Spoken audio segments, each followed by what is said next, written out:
Voilà ce qui nous est dit, ce qui était dès le commencement, ce que nous avons vu, ce que nous avons entendu, ce que nous avons vu de nos yeux, ce que nous avons contemplé et que nos mains ont touché concernant la parole de vie, car la vie a été manifestée, et nous l'avons vue et nous lui rendons témoignage, et nous vous annonçons la vie éternelle qui était auprès du Père et qui nous a été manifestée. Ce que nous avons vu et entendu, nous vous l'annonçons à vous aussi, afin que vous aussi vous soyez en communion avec nous.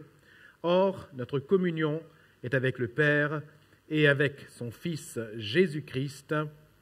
Amen. Gloire à Dieu. Alors, vous voyez, Jean, quand il parle, que ce soit dans son évangile, ce que nous avons lu en introduction tout à l'heure avec notre frère le pasteur Samuel, donc dans le Jean chapitre 1er, et également ce que nous voyons ici, c'est que il n'y a qu'une chose finalement qui importe. Il n'y a qu'une chose finalement qui importe.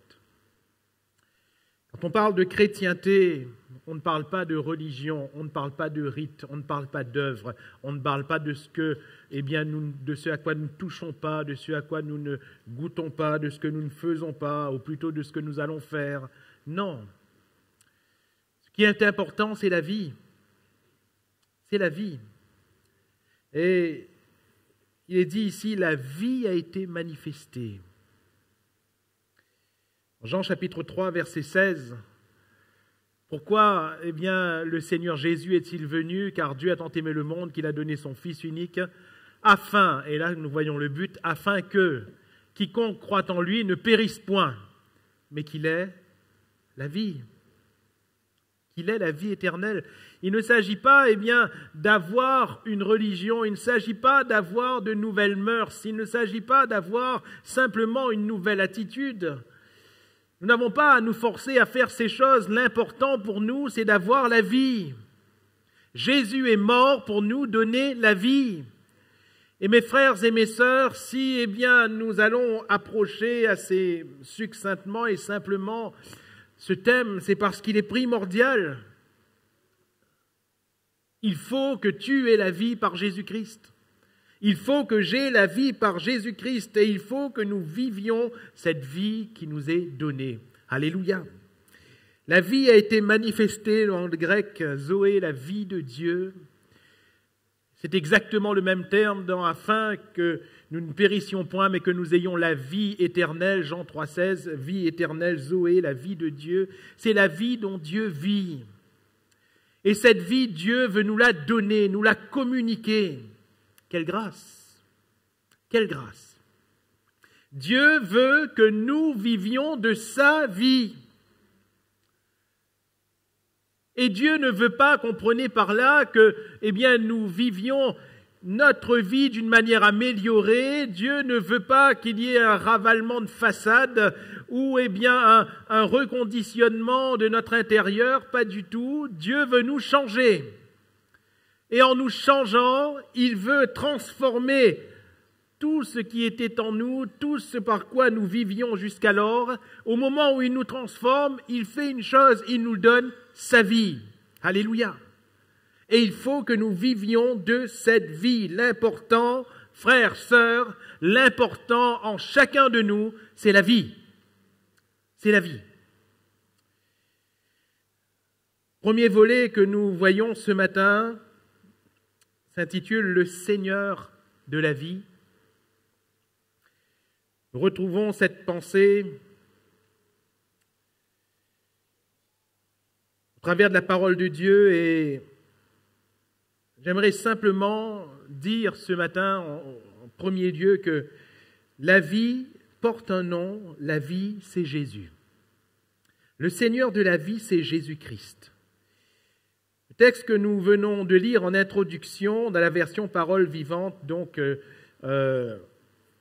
il est dit ceci, « Oui, la vie s'est montrée, quand il est dit la vie a été manifestée, et nous l'avons vue, nous en sommes témoins, et nous vous annonçons cette vie avec Dieu pour toujours.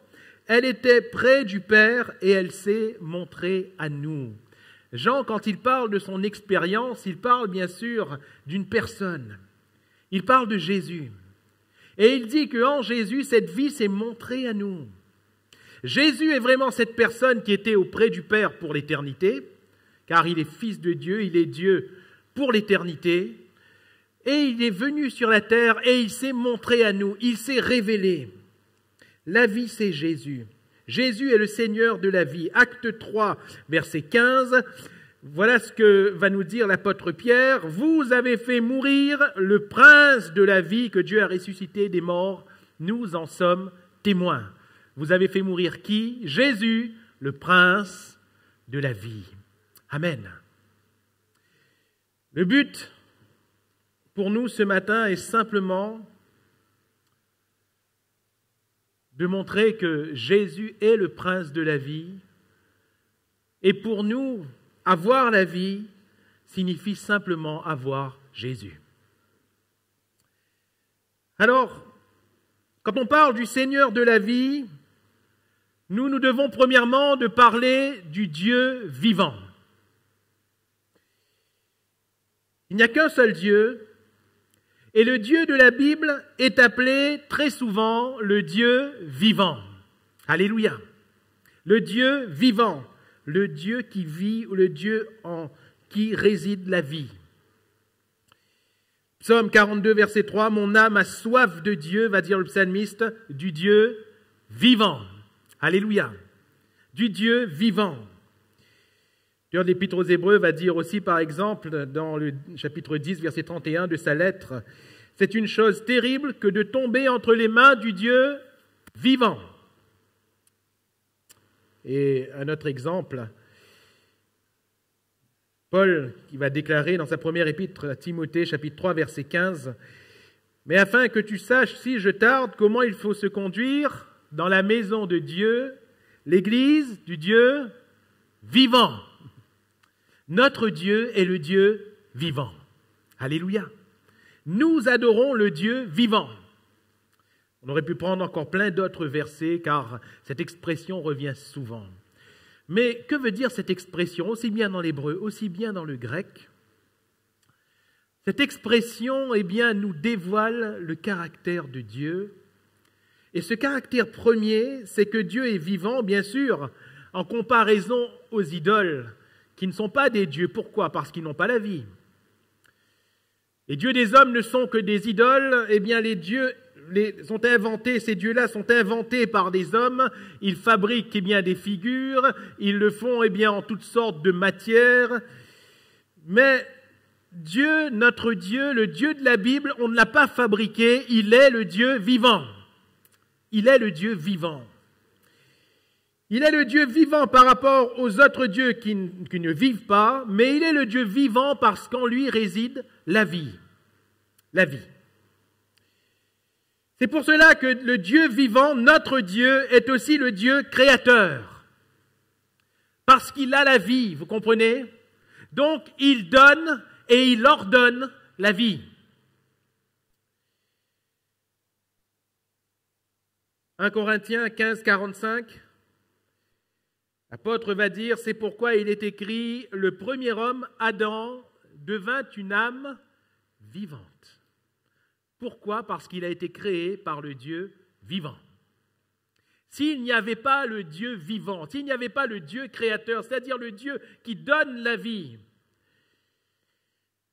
certes, Dieu a façonné, certes, Dieu fait un miracle, Dieu façonne le corps d'Adam.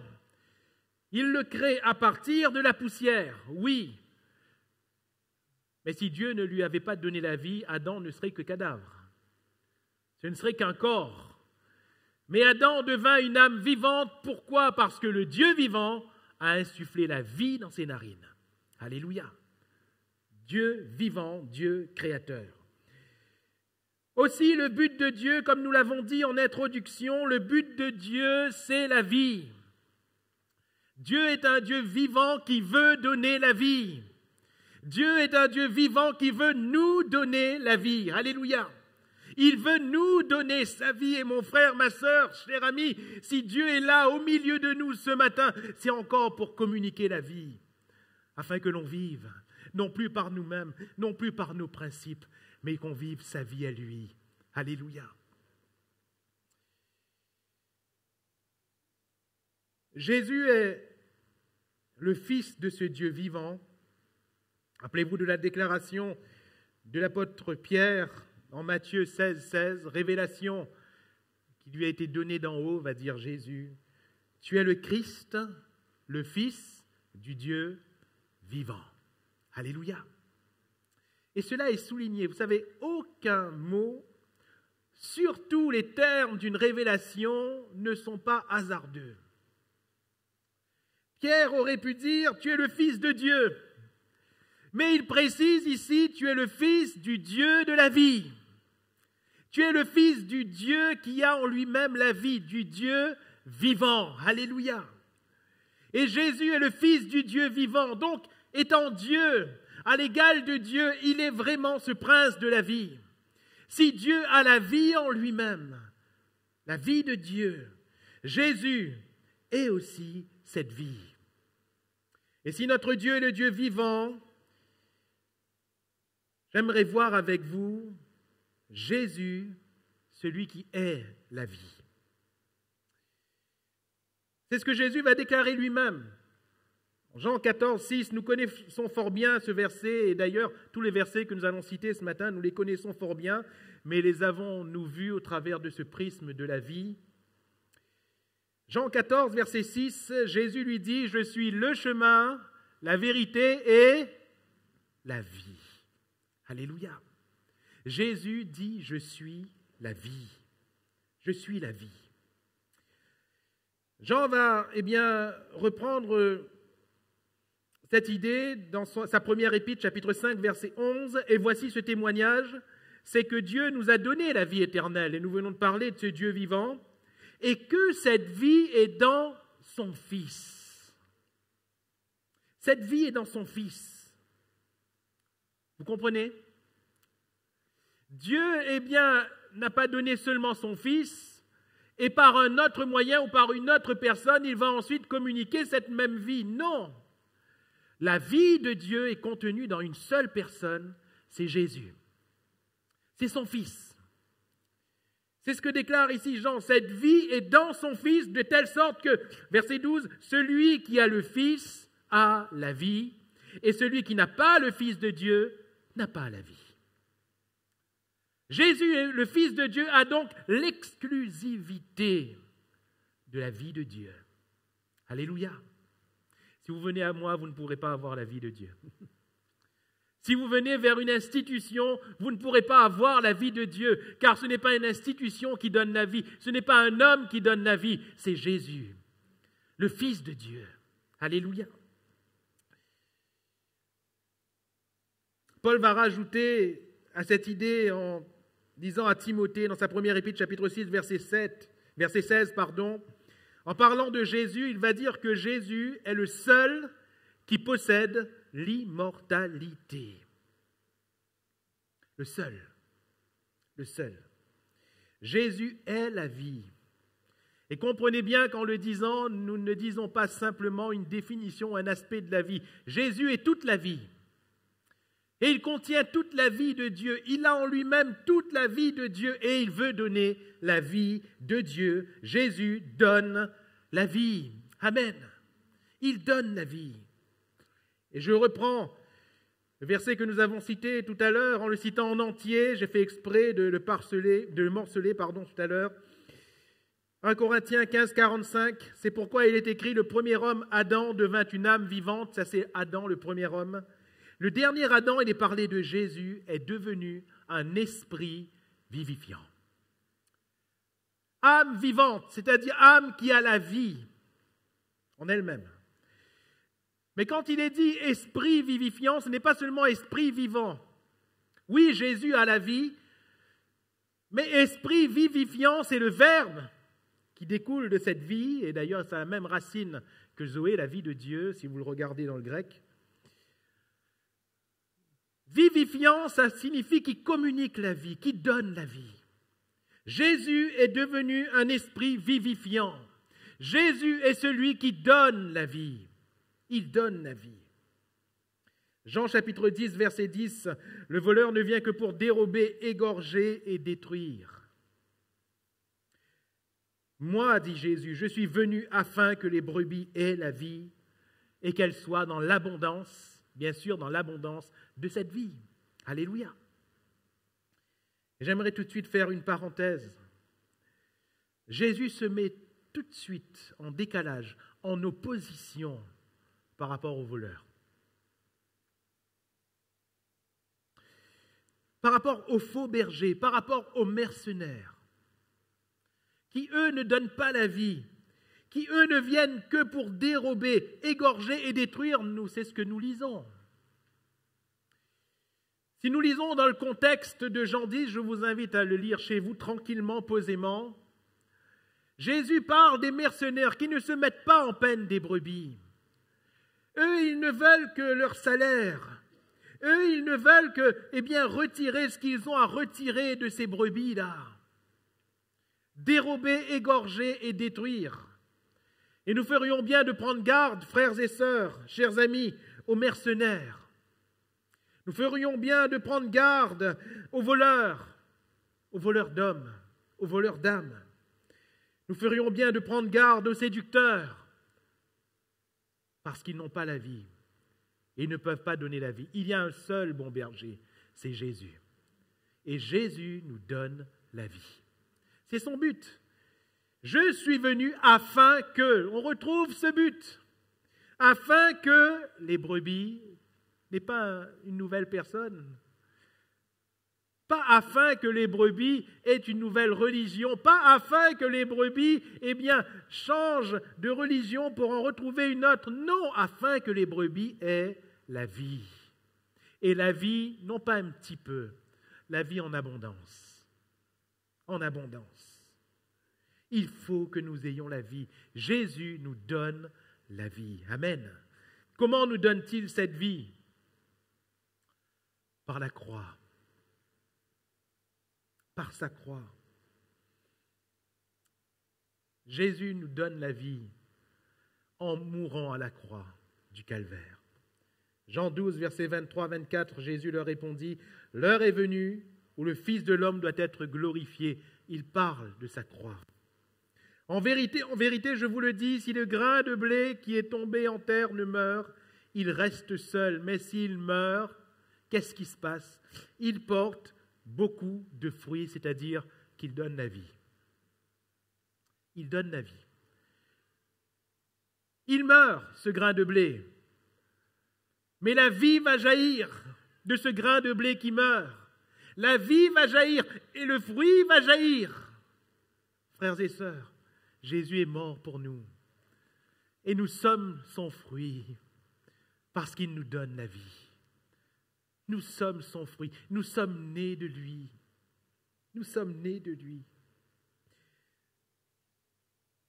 Jean 10, verset 11, « Je suis le bon berger, va dire Jésus. Le bon berger donne sa vie pour ses brebis. » Et qu'est-ce qui en découle? Verset 28, « Je leur donne la vie éternelle. Elles ne périront jamais et personne ne les ravira de ma main. » Amen. Je leur donne la vie éternelle et ils ne périront jamais. Jamais.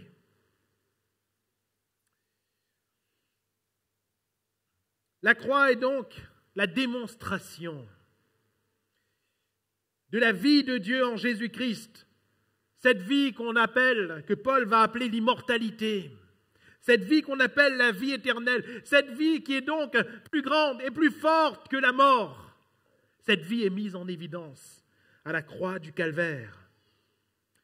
Dans 2 Timothée chapitre 1er verset 10, il est parlé de la grâce et il est dit, elle a été manifestée maintenant par l'apparition de notre Sauveur Jésus-Christ, qui a détruit la mort et a mis en évidence la vie et l'immortalité par l'Évangile. Alléluia. Qu'a fait Jésus à la croix? Il détruit la mort et il met en évidence la vie.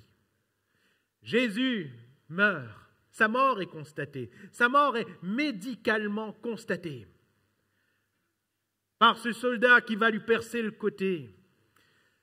Il n'a pas percé pour que Jésus souffre. Il voyait que Jésus était mort.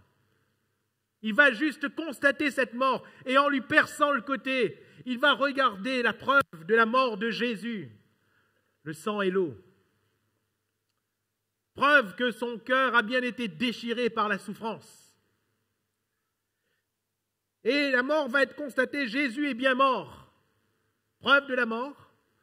3 jours après, preuve de la vie. Preuve de la résurrection, car Jésus n'était plus dans le tombeau. Et si son cœur de chair a été déchiré, ne me demandez pas comment, mais Jésus est ressuscité des morts par la puissance de la vie. La mort ne pouvait retenir le prince de la vie, le Dieu vivant, en la personne de Jésus-Christ. Alléluia. Jésus est vivant. Il est ressuscité des morts le 3e jour. Il est apparu à plus de 500 témoins pendant quelques jours. Ensuite, il est monté s'asseoir devant ces témoins, à la droite de Dieu le Père. Et au moment où nous parlons, il est à la droite de Dieu. Et il est présent au milieu de nous par son esprit. Alléluia. Jésus est vivant. Et il montre cette vie par la croix. Jésus nous donne la vie par sa croix. Par sa croix. Exclusivement par sa croix. Si Jésus a l'exclusivité de la vie de Dieu, Jésus nous donne exclusivement sa vie par la croix, c'est-à-dire qu'il n'y a pas d'autre moyen pour nous de recevoir la vie si ce n'est de venir à la croix de Jésus-Christ. Alors, que nous faut-il faire pour recevoir cette vie? C'est quoi venir à la croix de Jésus? Bien sûr, il ne s'agit pas d'un fait physique. Il ne s'agit pas pour nous, comme beaucoup de religieux le pensent, d'aller faire un pèlerinage à Jérusalem, de chercher là où est Golgotha afin de venir à la croix de Christ. Non, non, non, ce n'est pas cela. Ce n'est pas cela. Ce n'est pas ce que Jésus nous demande. Que faut-il faire pour avoir la vie? Eh bien, chers amis, c'est l'Évangile. Il faut croire en Jésus. Alléluia. Car Dieu a tant aimé le monde, et je répète, Jean 3,16, car Dieu a tant aimé le monde qu'il a donné son Fils unique, afin que quiconque croit en lui ne périsse point, mais qu'il ait la vie éternelle. Alléluia. Croire en Jésus. Croire en Jésus, c'est quoi? C'est premièrement constater notre état. Frères et sœurs, nous n'avons pas la vie en nous-mêmes. Nous n'avons pas la vie d'une manière naturelle. Nous parlons de cette vie de Dieu. Nous ne l'avons pas.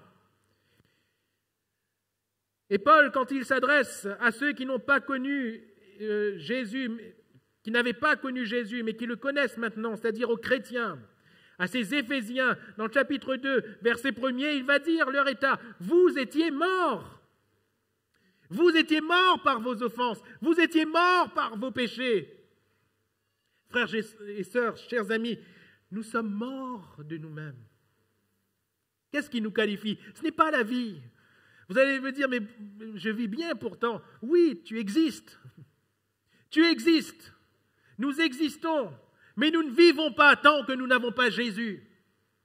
Oui, dans notre existence, nous pouvons faire un peu ce que nous voulons, ou tout du moins ce qui nous est permis de faire. Oui, nous pouvons exister et prendre le livre, la Bible et lire. Oui, nous pouvons exister et chanter des cantiques. Oui, nous pouvons exister et venir dans ce lieu. Oui, nous pouvons exister et avoir le mot Jésus à la bouche. Ça, nous pouvons. Oui, nous pouvons exister et intellectuellement adhérer à l'idée de l'Évangile, mais ce n'est pas le but de Dieu. Nous pouvons faire toutes ces choses et être morts. Être morts. Comment avoir la vie? C'est croire en Jésus. Et croire quoi? Et je reviens à Éphésiens chapitre 2, verset 5. Nous qui étions morts par nos offenses, Dieu nous a rendus à la vie avec Christ. C'est par grâce que vous êtes sauvés. Alléluia. Comment ne plus être mort? Eh bien, il faut être vivant par Jésus-Christ. Il faut vivre par Jésus-Christ. Jean 20, 31, ces choses ont été écrites afin que vous croyiez que Jésus est le Christ, le Fils de Dieu, et qu'en croyant, vous ayez la vie en son nom. Alléluia. En croyant par la foi. Pas la foi, eh bien, qui procède de l'intellect. Non, bien sûr que notre intellect va entrer en jeu parce que c'est de notre volonté qu'on croit. Mais il s'agit de la foi qui vient du cœur. Il s'agit de la foi qui vient du cœur. C'est pour cela que Jean va nous parler dans le texte que nous avons lu en référence. Jean nous parle de la vie comme d'une expérience. Frères, sœurs, chers amis, il nous faut impérativement faire l'expérience de la vie. Et c'est quoi cette expérience? Jean va le dire, et j'aime bien les verbes qu'il a employés. Premièrement, il dit ce que nous avons entendu. Ce qu'on entend. Nous le verrons tout à l'heure, il est question de parole, de la parole de vie. Ensuite, il est question de voir ce que nous avons vu de nos yeux. Après voir, voyez le stade suivant, ce que nous avons contemplé, c'est plus intense. Le summum, ce que nos mains ont touché, le contact réel. On n'est plus de loin là, on s'est approché et on saisit. Alléluia, on saisit. Eh bien, c'est à partir de là qu'on peut témoigner. C'est à partir de là qu'il y a le témoignage. Parce que la vie est là. Alléluia. La vie est en Jésus. Et cela va amener tout l'épanouissement du chrétien. Car la vie est synonyme d'épanouissement. Comment reconnaît-on qu'une plante est vivante quand elle s'épanouit? Comment reconnaît-on qu'un être humain est vivant? Je parle physiquement, quand l'être humain s'épanouit. Il y a un épanouissement dans la vie du chrétien et cet épanouissement, eh bien, se confond avec cette expérience de la foi. Nous voyons cet épanouissement, entendre, voir, contempler, toucher. Nous voyons là une emphase. Au fur et à mesure, frères et sœurs, si nous sommes vivants de la vie de Christ, si Christ est en nous parce que c'est lui qui est la vie, nous sommes forcément en train de nous épanouir, car l'expérience grandit. Alléluia. L'expérience grandit. On n'est pas resté loin dans l'entente, dans ce qu'on a entendu. On n'est pas resté loin juste dans ce qu'on a vu. On n'est pas resté seulement en train de contempler, mais on est arrivé, on a touché et on a saisi la vie de Jésus-Christ. Alléluia. Et c'est ce qui nous permet de témoigner. En conclusion, frères et sœurs, Jésus est la vie, Jésus est le Seigneur de la vie.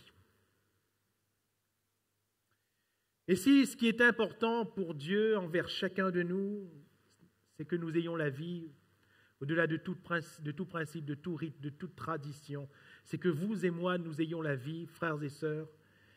Avoir la vie, c'est recevoir Jésus. Avoir la vie, c'est garder Jésus. Si quelqu'un dans ce lieu n'a pas Jésus, il n'a pas la vie. Celui qui n'a pas le Christ, nous l'avons lu ensemble, celui qui n'a pas le Christ n'a pas la vie. On pourra dire ce qu'on veut, on pourra épiloguer sur ce qu'on veut. Si nous n'avons pas Jésus, nous n'avons pas la vie. Mais par contre, si nous avons Jésus en nous, nous sommes vivants. Alléluia. Nous sommes vivants, non pas seulement de notre existence terrestre, mais nous sommes vivants de la vie de Dieu. Et vous conviendrez avec moi que la vie ne s'explique pas, que la vie ne se démontre pas. La vie, elle est évidente. Alléluia. Elle est évidente. Elle est là et on la vit. Il nous faut donc recevoir Jésus. Et cette vie nous est alors communiquée par le Seigneur de la vie qui veut donner la vie aux hommes. Et Dieu nous donne la vie. Comment? Par sa parole, par son esprit et par sa communion. Les trois volets que nous développerons par la suite. Que Dieu nous bénisse. Courbons-nous et prions le Seigneur.